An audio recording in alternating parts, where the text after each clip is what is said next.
नमस्कार, वैशूज किचनमध्ये आपल्या सर्वांचं खूप खूप मनापासून स्वागत आहे। आज मस्त अशी दुबईची व्हायरल रेसिपी जी आहे आता सध्या इंटरनेटवर फेमस अशी ती बनवणार आहोत, ते म्हणजे कुनाफा चॉकलेट।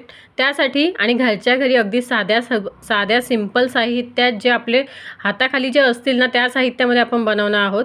त्यासाठी काय केलेलं आहे, मोल्ड घेतलेला आहे। मोल्ड म्हणजे माझ्याकडे आता दुसरा मोल्ड चॉकलेटचे होते पण ते छोटे छोटे होते, त्याच्यामुळे म्हटलं थोडंसं मोठं पाहिजे ना। तर हा न्यूट्रिशॉइस बिस्किटचा जो आतमध्ये असतात ना बिस्किटमध्ये मोल्ड ते घेतलेले आहेत। त्याच्यामध्ये काय केलेले आहे, डेअरी मिल्क थोडीशी वितळवून घेतलेली आहे। तुम्ही डायरेक्ट आपण त्याचे पीसेस वगैरे डबल बॉयलरमध्ये वितळून घेऊ शकता किंवा असंही जास्त बाहेर ठेवलात ना तर ती आता गरमीचं सीझन चालू आहे त्याच्यामुळे ती लगेच इझिली वितळते। आणि तशाच पद्धतीने मी वितळवून घेतली ती।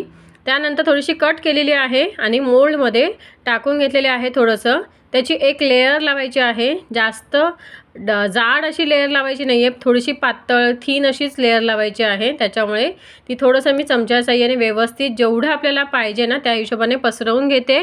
आणि बघा हे आता फ्रीजरमध्ये ठेवायचं सेट व्हायला। तोपर्यंत काय करायचं आहे, मिक्सरचं भांडं घेतलेलं आहे, त्याच्यामध्ये पिस्ता घेतलेले आहेत। या कुनाफा चॉकलेटचा मेन इन्ग्रेडियंट जो आहे तो म्हणजे पिस्ताच आहे, त्याच्यामुळे ते घेतलेले आहेत मुठभर एवढे। त्याच्यानंतर ते मिक्सरमध्ये छान मिक्सरला प्युरी त्याची पेस्ट वगैरे करून घ्यायची आहे। पावडर होणार कारण का पेस्ट आपण त्याच्यामध्ये काही टाकलंच नाही आहे, त्याच्यामुळे पेस्ट होणार नाही। त्यानंतर त्याच्यामध्ये टाकायची आहे थोडीशी क्रीम आणि थोडासा आता कलर बघा, पिस्ताचा कलर प्रॉपर असा आलेला नाही आहे ग्रीन वगैरे ना, त्याच्यामुळे थोडासा एक छोटा चिमूटभर वगैरे असं आपण फूड कलर वापरणार आहोत। त्यानंतर बघा मस्त असं इथे क्रीमी असं पिस्ताचं मिश्रण इथे पेस्ट वगैरे म्हणू शकता तुम्ही तयार झालेली आहे। त्यानंतर गॅसवर आता ठेवायचं आहे पॅनमध्ये टाकायच्या आहेत मस्त अशा शेवया, ज्या आपल्या शेवया असतात ना, ज्या भाजलेल्या असतात किंवा साध्यावाल्या ज्या असतात ज्याच्या आपण खीर वगैरे बनवतो त्या घ्यायच्या आहेत। त्याच्या आधी एक चमचाभर तूप टाकलेलं आहे आणि तुपामध्ये मी भाजलेल्याच आहेत शेवया, तरीही थोड्याशा आपण तुपामध्ये छान अशा रोस्ट करून घ्यायच्या आहेत। तुपाचाही एक छान फ्लेवर यायला पाहिजे, त्यासाठी तुम्हाला किती बनवायचं आहे त्या हिशोबाने क्वांटिटी घेऊ शकता। मी आता इथे थोडंसंच बनवते, एकच हे मस्त असं मोल्डमध्ये बनवते। म्हटलं व्हायरल रेसिपी आहे, ट्राय करून बघूया आपण कशी होते। त्यासाठी छान असं मिश्रण जे आहे शेवया छान मिक्स करून घेतलेले आहेत, छान रोस्ट करून घ्यायचे आहेत।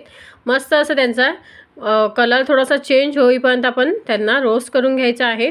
त्यानंतर थोडेसे पिस्ताचे क्रंचेस जे आहेत तुकडे बारीक तुकड्यामध्ये कट करून घेतलेले आहे आणि ते टाकलेले आहेत, कारण का ते दाताखाली जेव्हा येतील ना ते खरंच खूप छान लागतात, त्यासाठी थोडेसे टाकलेले आहेत। त्यानंतर जे आपण पिस्ताची आणि क्रीम वगैरे टाकून जी प्युरी तयार केली होती ती टाकायची आहे। छान मिक्स करून घ्यायचं आहे व्यवस्थित। शेवया पिस्तामध्ये छान अशा कोट व्हायला पाहिजेत प्रॉपर अशा, कारण का पिस्ताचं मिश्रण थोडंसं जास्त पाहिजे, तेव्हाच त्या प्रॉपर अशा कोट होतील आणि त्याचा फ्लेवर येईल मस्त असं उठून।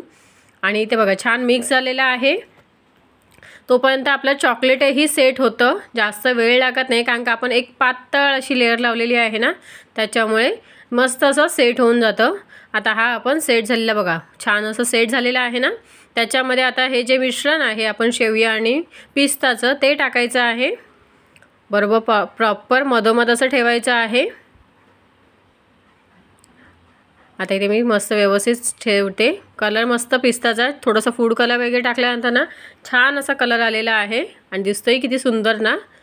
आणि आता हे सगळं मिश्रण टाकून घ्यायचं आहे। मी प्रॉपर सगळं जेवढं बनवलं आहे मिश्रण सगळं याच्यात टाकलेलं आहे, कारण का छान अशी आतमध्ये पिस्ता आणि शेवयाची एक मस्त अशी मोठीशी लेयर येईल। आणि त्याच्यानंतर ते व्यवस्थित स्पॅच्युलाच्या साहाय्याने म्हणा किंवा चमच्याच्या साहाय्याने कशाही साहाय्याने त्याला छान प्रेस करायचं आहे। कुठेही मध्ये एअर बबल्स वगैरे जाता कामा नये, हे प्रॉपर थोडीशी सेट व्हायला पाहिजे ना, छान दाबून दाबून त्याला प्रेस करायचं आहे। आता मोठा स्पॅच्युला होता त्याच्यामध्ये व्यवस्थित जमत नव्हतं म्हणून छोटा घेतलेला आहे। आणि त्याच्यानंतर छान मस्त अशी एका लेवलमध्ये व्यवस्थित आपण प्रेस करायचं आहे प्रॉपर असं सगळीकडे। त्यानंतर जी मेल्ट केलेली कॅडबरी आहे डेअरी मिल्क, इथे तुम्ही डार्क चॉकलेट वगैरे वापरू शकता, पण आता माझ्याकडे डार्क चॉकलेट अवेलेबल नव्हतं त्याच्यामुळे म्हटलं आता काय करावं, तर असंच म्हटलं डेअरी मिल्कपासून आपण बनवूया। आणि त्याच्यानंतर ही डेअरी मिल्क जी आहे बाकीची ती घ्यायची आहे, ती आता वरतून थोडीशी त्याची एक लेयर लावायची आहे, जेणेकरून प्रॉपर अशी त्याची ही दोन्ही साईडून छान अशी लेयर येईल। आणि याच्यावर मस्त असं बघा थोडीशी जास्तच टाकलेली आहे, कारण का पिस्त्यावरती थोडीशी चिकटत जाणार नाही, प्रॉपर अशी लेयर येणार नाही ना, त्यासाठी थोडंसं जास्त टाकलेली आहे। आणि व्यवस्थित त्यालाही चमच्याच्या साहाय्याने किंवा थोडीशी लिक्विडी असेल ना जर आपण पाण्यामध्ये डबल बॉयलरमध्ये वगैरे छान मेल्ट करून घेतली असेल ना, तर लिक्विड असेल तर छान टॅप केला की लगेच ती पसरवून जाते व्यवस्थित अशी। आता इथे छान अशी व्यवस्थित मी चमच्याच्या साहाय्याने पसरवते आहे बघा पूर्ण। तेव्हा अजूनही ही चॉकलेटची लेयर ही एका लेवलला प्रॉपरमध्ये करायची आहे,